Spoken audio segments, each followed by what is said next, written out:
ስለ ቅኝ ግዛት ስናነሳ ምን ያህል ከባድ ጊዜ እንደነበር የታሪክ ድርሳናት ብዙ ብለዋል። ከ300 እና 400 ዓመታት በፊት የተለያዩ የአፍሪካ አገራትም በቅኝ ግዛት ስር ወድቀው ነበር። ታዲያ በወቅቱ ለአውሮፓውያን ቅኝ መግዛት የመብት ያህል ለአፍሪካውያን ደግሞ በቅኝ ግዛት ስር መውደቅ የህይወት ዕጣ ፈንታ ወይም ደግሞ የግዴታ ያህል ተደርጎ ይወሰድ ነበር። በዛ ወቅት ነው ታዲያ ከ130 ዓመታት በፊት ወራሪው የኢጣሊያ ጦር ኢትዮጵያም ላይ ለወረራ የመጣው። ግን እንዳሰበው አልሆነለትም። ዛሬ ከጊዜያት ወዲህ የተለያዩ የአፍሪካ ሀገራት የነጻነት ቀናቸውን ሲያከብሩ እኛ ኢትዮጵያውያን ባለመገዛታችን የድል ቀናችንን እንድናከብር ሆነናል። ጤና ይስጥልን ተመልካቾቻችን፣ እንደምን አላችሁ? የዘመንና ቴክኖሎጂ ፕሮግራም ተከታታዮች፣ ዛሬም በዚህ ሳምንት አዳዲስና ቴክኖሎጂ ነክ መረጃዎችን ልናደርሳችሁ ተገኝተናል። ያለንበት ወቅት የአድዋ ድል የሚከበርበት ሳምንት እንደመሆኑ ስለ አድዋ እየተጫወትን አብረናችሁ ቆይታ እናደርጋለን። ሜቲ ፋንታሁን ነኝ፣ አብራችሁን ሁኑ። ልክ የዛሬ 130 ዓመት ነበር ጀግኖች አባቶቻችን ድንበር ጥሶ የገባውን ወራሪ ኃይል አድዋ ላይ ድል ነስተው በመላው ዓለም ለሚገኙ የጥቁር ሕዝቦች የነጻነት ተምሳሌት መሆን የቻሉት። በወቅቱ ታዲያ ሀገር ወዳድ ኢትዮጵያውያን ነጋሪት እየጎሰሙ አዋጅ እያስነገሩ የቅርቡ ከሩቁ ጋር መረጃን እየተለዋወጠ ነበር ለጦርነቱ ዝግጅት ሲደረግ የቆየው። በዚህም ኢትዮጵያውያን ከያሉበት ተጠራርተው ወደ አድዋ በመዝመት ለነጻነታችን መስዋዕትነትን ከፍለዋል። ይህን ያህል ስለ አድዋ ካነሳን የመግቢያ ፕሮግራማችንን ወደ እናንተ እናደርሳለን። ድጋሚ በያላችሁበት መልካም ጊዜ። የተሰጠኝ ሕይወት ዛሬ በነጻነት ሰው ተከፍሎበታል ከደምና ከአጥንት። ታሪክ በደምና በላብ እንደሚጻፈው ሁሉ በመረጃና በብልሃትም ጭምር ይታነጻል። ወደ ኋላ እንመለስ። ዓመተ ምህረቱ 1886 ነው። ዓለም ገና በኢንዱስትሪ አብዮት ማግስት ስትላወስ፣ ጥቁር አንበሳዋ ኢትዮጵያ ግን የነገውን ብርሃን ቀድማ አይታ ነበር። የኢጣሊያ ወራሪ ጦር በኢትዮጵያ ሰማይ ስር ከመርገጡ ከ2 ዓመታት ቀደም ብሎ የአፍሪካ የስልጣኔ ፋና ወጊያዋ ሀገራችን የቴሌኮም አገልግሎትን አስጀመረች። ቴክኖሎጂው በዓለም ደረጃ በተፈለሰፈ በጥቂት ዓመታት ውስጥ ወደ ኢትዮጵያ መግባቱ አባቶቻችን ለዘመናዊነት የነበራቸውን ክፍት ልብና የነቃ አእምሮ ማሳያ ሕያው ምስክር ነው።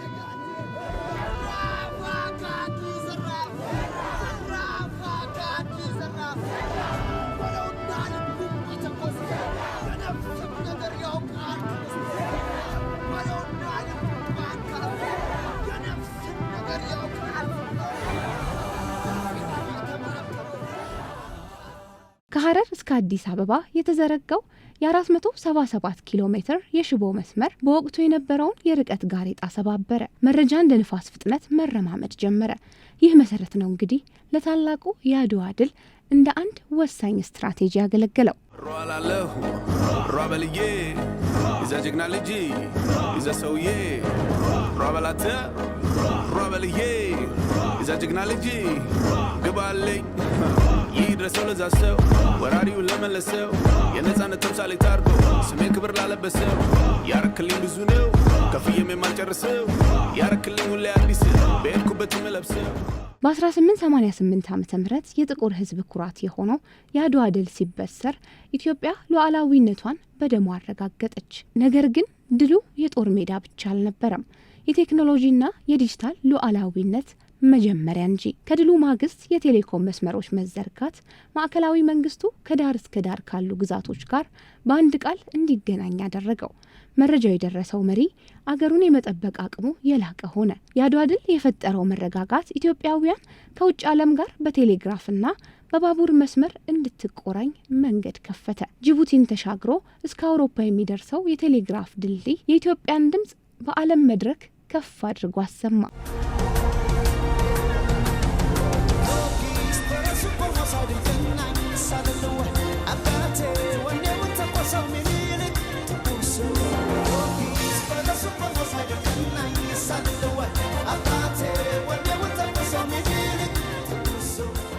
ኢትዮ ቴሌኮም ስም ብቻ አይደለም፣ የኢትዮጵያውያን ማንነት እንጂ። በሀገሬው ልጆች የሚመራ በኢትዮጵያውያን ዕውቀትና ጉልበት የሚገነባ ለኢትዮጵያውያን የሚሰራ የጋራ ኩራታችን። ይህ ተቋም ግቡ ትርፍ ማካበት ብቻ አይደለም። የኢትዮ ቴሌኮም እውነተኛ ስኬት የሚለካው በከተማው ዘመናዊ ቪላ ውስጥ ካለው ባለሀብት እኩል በገጠር የሚኖሩ አርሶ አደሮችና እረኞች የቴክኖሎጂው ተጠቃሚ ሲሆኑ ነው።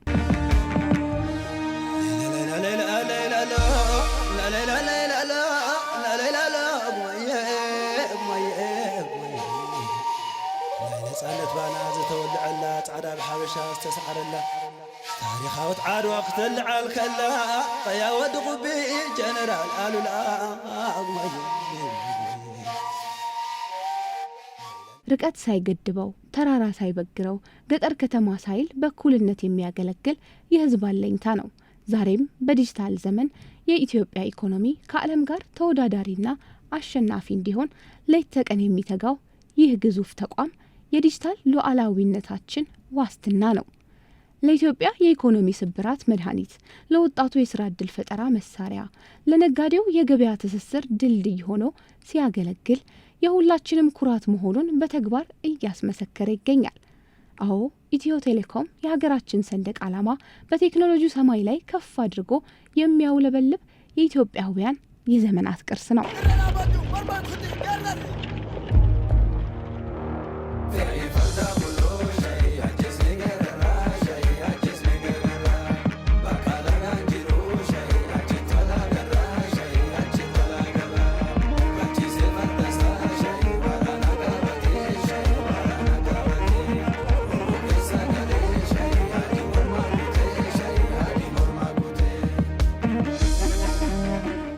ከሃሎ እስከ ዲጂታል ትውልድ ዛሬ ከ131 ዓመታት በኋላ ያ በቀጭን ሽቦ የተጀመረው ጉዞ ወደ ረቂቅ የዲጂታል ዓለም ተሸጋግሯል።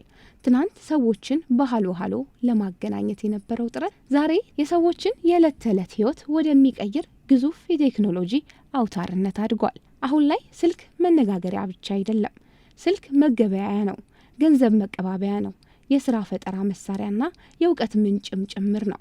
ኢትዮ ቴሌኮም በአፍሪካ ቀዳሚነቱን እንደያዘ ዛሬም በ5G ቴክኖሎጂና በዘመናዊ የሞባይል ገንዘብ አገልግሎት አህጉራዊ አሻራውን እያሳረፈ ይገኛል። የሰው ልጅ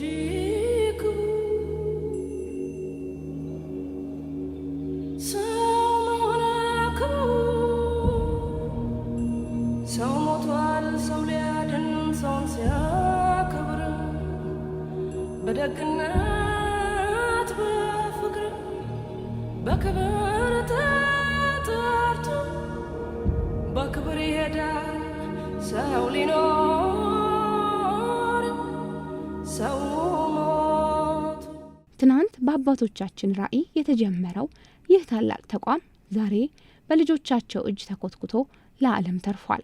የኢትዮጵያ ቴሌኮም ጉዞ ከሽቦ መስመር ወደ 5G ብቻ ሳይሆን ካለፈው ታላቅነት ወደ መጻኤው ብልጽግና የሚያሸጋግር የብርሃን መስመር ነው። በቅርቡ በአድዋ ድል መታሰቢያ ሙዚየም ልብ ውስጥ የተከፈተው የኢትዮ ቴሌኮም ኤክስፒሪየንስ ማዕከል አንድ ትልቅ መልእክት አለው። የ131 ዓመታት ታሪክ ከወደፊት የሰው ሰራሽ አስተውሎት ኤአይና የዲጂታል ጉዞ ጋር ይገናኛል። ኢትዮጵያ ትናንት በቴክኖሎጂ ቀድማ እንደጀመረች ዛሬም በዲጂታል ሉዓላዊነት ልዕልናዋን ታረጋግጣለች።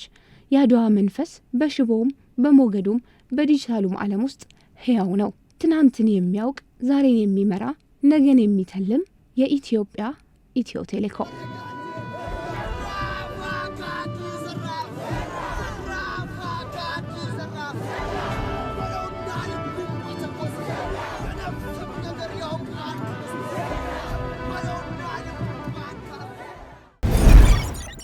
ተመልሰናል ተመልካቾቻችን። ዛሬ እንግዲህ ትኩረታችንን የአድዋ ድል ላይ አድርገን ነው አብረናችሁ ቆይታ እያደረግን የምንገኘው።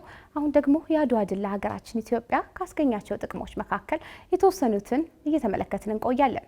የአድዋ ድል ኢትዮጵያ በቀኝ ግዛት ሳትያዝ ነፃነቷን ጠብቃ እንድትቆይ ያስቻለ የድል በዓላችን ነው። በተጨማሪም ድሉ ጠንካራ ብሔራዊ አንድነት እንዲኖረውና ለቀጣይ ትውልድ የማይበገር የአሸናፊነት መንፈስ እንዲሰርጽ ያደረገም ጭምር ነው። አሁን ደግሞ ተከታዩ መሰናዶ ወደ እናንተ እናደርሳለን። በያላችሁበት መልካም ጊዜ።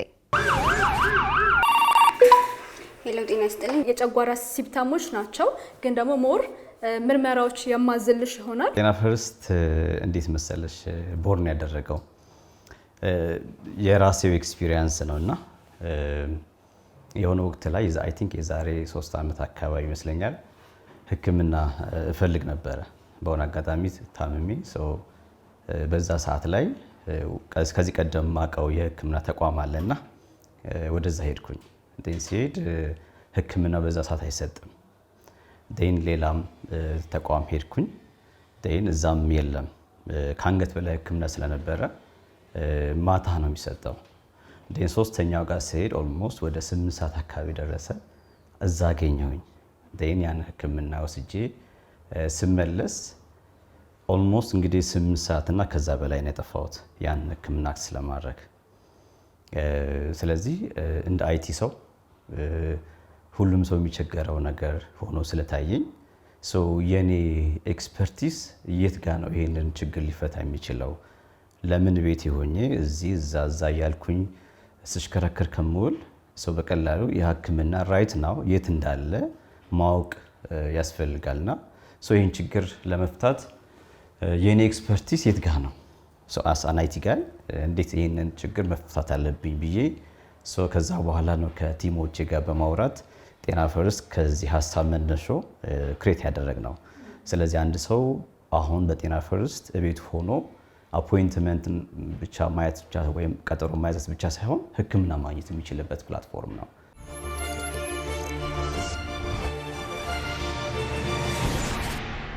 ጤና ፈርስትን እንግዲህ ሪያላይዝ አድርገን ከአይዲያ ወደ ፕሮዳክት ቀይረ ነው አሁን ከ11000 በላይ ታካሚዎችን ሰርቭ አድርጓል። ገጠር አካባቢ ያሉ ሰዎች በደንብ ይጠቀሙታል። በተለይ የጤና አክሰስ የሌላቸው ሰዎች እና ኦፍ ኮርስ ህክምና ነው እየሰጠን ያለ ነው። ስለዚህ ከዚህ በፊት ህክምናን በምን መንገድ ነው ኤክስፒሪየንስ ያደረጉት ተጠቃሚዎቻችን? ረጅም ሰዓት ረጅም ርቀት ሄደው ረጅም ሰዓት ሰልፍ ተሰልፈው ኢቨን ህክምና ሳይዳሰስ አንድ ሰው የታከመ ላይ መስለው የሚችልበት ሀሳቦች አሉ። ስለዚህ አሁን ቤት ቁጭ ብለህ በቴሌቪዥን ስክሪን በስልክ ስክሪን ቨርቹዋሊ ዶክተርን አግኝተህ ታከም ስንለው ይሄኛው ማለት ሪቨርስ አፕሮች ነው። ህክምና ለማግኘት ወደ ተቋም መሄድ ነበረበት። አሁን ህክምናው ቤቱ መጣለት። ሁለተኛ ቴክኖሎጂ ነው። ስለዚህ through the phone through the audio or video ኮሎችና ህክምናን አክሰስ የሚያደርገውና እነኚህ በጣም ትልቅ ሬዚስታንሶች ነበሩ። ያንን ጤና ፈርስትን በተለይ ገጠር አካባቢ ላለው ማህበረሰብ ለማዳረስ ምክንያቱም ህክምና ሳይኮሎጂካል አስፔክት አለው። ድሮ ትዝ ካለሽ ህፃን ሆነሽ ህክምና ተቋም አሞሽ ስትሄጂ ዶክተር ወይ ጋውን የለበሰ ዶክተር ስትመለከች ህመምሽ ጠፍቶ ሊሆን ይችላል እና ኢማጂን ሳይኮሎጂ አስፔክት አለው ማለት ነው እና እሱን በቴሌቪዥን ወይም በስልክ ቨርቹዋሊ አግኝተ መታከም ትረስት ቢውል ማድረግ አለበት።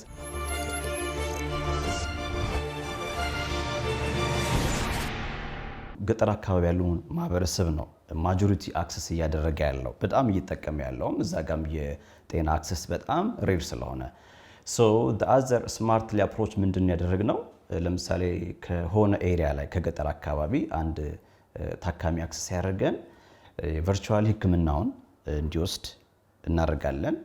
ከዛ ባለፈ የላቦራቶሪ እና የፋርማሲ ኢንቨስቲጌሽን ሲያስፈልገው አጠገቡ ወዳለው ከዚህ ቀደም ወደሚያውቃቸው ተቋማቶች እንዲሄዱ እናደርጋለን።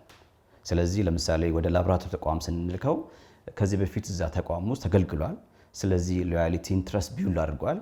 ስለዚህ በዛ በኩል የሱን ኢንቨስቲጌሽን ልካለን ዴን እዛው ምርመራ ይሰጣል። ውጤቱን ያ ተቋም ነው ለኛ የሚልክልን ማለት ነው። በዚህ መሰረት ስዊፍትሊ ጤና ፈርስትን ሩራል ኤሪያ ላይ በደንብ ማድረስ ማድረግ ችለናል ማለት ነው።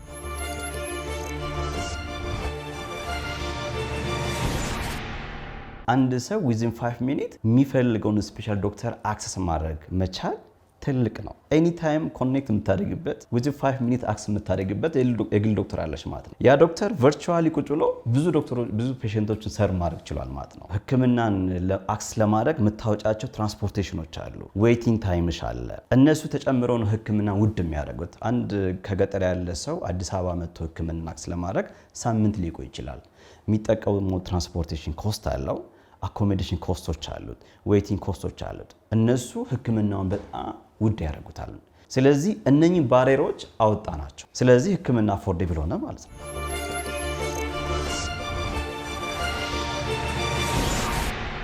ጤና ፈርስት ኢዝ ቴሌሜዲሲን ፕላትፎርም ነው። ሜዲሲን ፕላስ ቴክኖሎጂ ነው። ስለዚህ ኢትዮ ቴሌኮም ዋን ኦፍ ቴክኖሎጂ ፕሮቫይደርስ ጤና ፈርስትን ስናስብ ዊዛውት ኢንተርኔት ኢንፍራስትራክቸር ኢት ዳዝንት ወርክ ዊዛውት ፎን ኮል ኢት ዳዝንት ወርክ ክላውድ ኢንፍራስትራክቸር ኢት ዳዝንት ወርክ።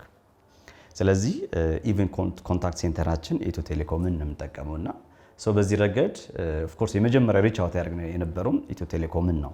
ኮል ሴንተራችንን ከነሱ ጋር ወደ እየሰራን ያለ ነው እና ቴሌሜዲሲን ዊዛውት ሰች ካይንድ ኦፍ ኢትዮ ቴሌኮም ወይም ደግሞ ከቴክኖሎጂ ውጪ ልታስብ ያትችል ኢንፍራስትራክቸር ከኢትዮ ቴሌኮም ነው እያገኘን ያለ ነው። ከዛ ባለፈ የክፍያውን ስርዓትን በተመለከተ የምንጠቀመው የቴሌ ብር ነው።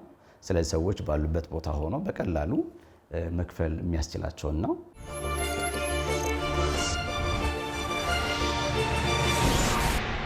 ኢትዮ ቴሌኮም ጋር ስንሄድ አብረን ስንሰራ ኢትዮ ቴሌኮም ያለውን ግሬስም ጭምር ነው ሼር የምናደርገው አይደል?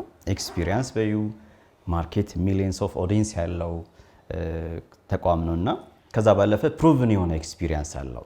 ትልቁ ነገር ኢትዮ ቴሌኮም በኢትዮጵያ የቴክኖሎጂ ምርታ ውስጥ there is no one at all በየትኛውም ዘርፍ በኢንተርኔት በኢንፍራስትራክቸር ኢቭን ራይት ናው the latest ቴክኖሎጂ አይደል 5G ኢንትሮዱስ አድርገው በተለይ ቴሌሜዲሲን በተለይ ሶፊስቲኬትድ የሆኑ ሰርጂካል ፕሮሲጀሮችን የሚሰራው በ5G ኮኔክቲቪቲ ነው። ስለዚህ ኤአይን የምትመለከቺ ትላልቅ ዴታ ሴንተሮች ያስፈልጋሉ፣ ኮኔክቲቪቲ ያስፈልጋሉ።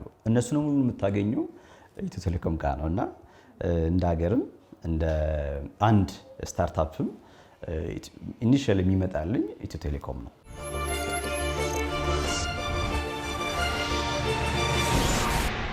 የነገዋ ኢትዮጵያ በቴክኖሎጂ በሁሉም ዘርፍ ቴክ ላይ፣ አግሪካልቸር ላይ፣ ሄልዝ ላይ፣ ሌሎች ዘርፎች ላይ በጣም አድጋ ራሷን ችላ ምናልባት ለአፍሪካ ተምሳሌት የምትሆን አገር ኤክስፔክት አደርጋለሁ። ጤና ፈርስት እንግዲህ ለብዙ ሰዎች ከኛ ሀገርም አልፎ ለአፍሪካም ጭምር ሕክምናን አክሰስ ማድረግ የሚችሉበት ሰዎች በቀላሉ ሕክምናን በእጃቸው ባለው ስልክ አክሰስ ማድረግ የሚችሉበት ከኢትዮጵያም ውጭ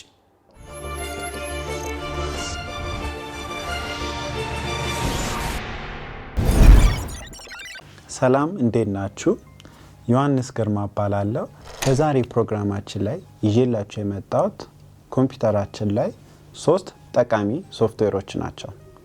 እነዚህ 3 ሶፍትዌሮች በተለያየ ዘርፍ ላይ ያገለግላሉ ብዬ ስለማምን ነው። የመጀመሪያው ሶፍትዌር ሬኮሜንድ ማደርገው በስቶሬጅ ማኔጅመንት ሬኮሜንድ ማደርጋችሁ 7zip ይባላል። ይሄ ሶፍትዌር ዋናው ዓላማው ፋይሎችን ኮምፕሬስ ማድረግ ነው። ስለዚህ ኮምፒውተራችሁ በስቶሬጅ በጣም ሲጨናነቅ እነዚህን ፋይሎች ሰብስባችሁ በዚፕ ፎልደር ማስቀመጥ ትችላላችሁ። ያኔ በፓስወርድ እንዲቀመጥ ማድረግ ትችላላችሁ። ለሴኩሪቲ ፐርፐዝ ወይም ዚፕ ፎልደር አድርጋችሁ አስቀምጣችሁት በጎን ነፃ ስቶሬጅ ፒሲያችሁ ላይ ማግኘት ትችላላችሁ። 7zip ዳውንሎድን በተለያየ መልክ ኢንስቶል ማድረግ ትችላላችሁ። እዛው ዊንዶውስ ኮምፒውተር ካላችሁ እዛው ዊንዶውስ ስቶር ውስጥ ዳውንሎድ ማድረግ ትችላላችሁ ወይም የትኛውም ብራውዘራችሁ ላይ ገብታችሁ 7zip ብላችሁ ሰርች ስታደርጉ ዋናው የነሱ ድረገጽ ላይ ገብታችሁ ሌተስት ቨርዥኑን ኢንስቶል ማድረግ ትችላላችሁ። የሁለተኛውን ሶፍትዌር ሬኮሜንድ ማደርገው ኤቭሪቲንግ። የትኛውም ፋይላችሁን የትም ቦታ ኮምፒውተራችሁ ውስጥ እስካለ ድረስ ኤቭሪቲንግ ሰርች ኢንጂን ስለሆነ እዛው ሎካሊ ሰርች አድርጋችሁት ፋይል ስማችሁን ማግኘት ትችላላችሁ። ሶስተኛውና የመጨረሻው ሶፍትዌር ሬኮሜንድ ማደርገው VLC ፕሌየር ይባላል። ኮምፒውተራችን ላይ የተለያዩ ቪዲዮዎች በምናይበት ጊዜ እነዚህ ቪዲዮዎች በተለያየ ፋይል ፎርማቶች ሊቀመጡ ይችላሉ። VLC የተለያዩ የሚዲያ ፎርማቶች ማጫወት ይችላል። VLCንም ዳውንሎድ ለማድረግ የትኛውም ብራውዘራችሁ ላይ ገብታችሁ VLC ዳውንሎድ ብላችሁ VLC ፕሌየርን ኢንስቶል አድርጉት። ተመልሰናል ተመልካቾቻችን። ትኩረቱን በአድዋ ድልና በአዳዲስ መረጃዎች የቴክኖሎጂ መረጃዎች ላይ ያደረገው የዚህ ሳምንት የዘመንና ቴክኖሎጂ ፕሮግራማችን የተከታተላችሁትን ይመስል ነበር። በቀጣይ ሳምንት በተመሳሳይ ሰዓት በአዳዲስ መረጃዎች እስከምንገናኝ መልካም ጊዜ